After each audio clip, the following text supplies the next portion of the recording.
উদিচির সামনে দাঁড়িয়ে আজকে শপথ দিচ্ছি, যতদিন পর্যন্ত এই মৌলবাদীদেরকে এই দেশ থেকে উচ্ছেদ করতে না পারবো, উদিচি শিল্পী গোষ্ঠীর লড়াই সংগ্রাম ততদিন পর্যন্ত অব্যাহত থাকবে।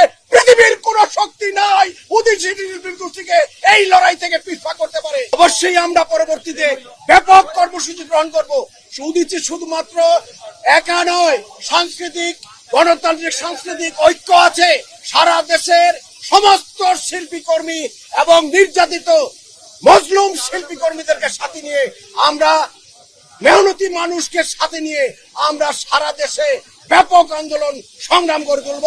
এবং আমরা আজকে পণ করছি এই পোড়া উদিচির সামনে দাঁড়িয়ে, আমরা এই জ্বালানো উদিচির সামনে দাঁড়িয়ে আজকে শপথ দিচ্ছি, যতদিন পর্যন্ত এই মৌলবাদীদেরকে এই দেশ থেকে উচ্ছেদ করতে না পারবো, উদিচি শিল্পী গোষ্ঠীর লড়াই সংগ্রাম ততদিন পর্যন্ত অব্যাহত থাকবে।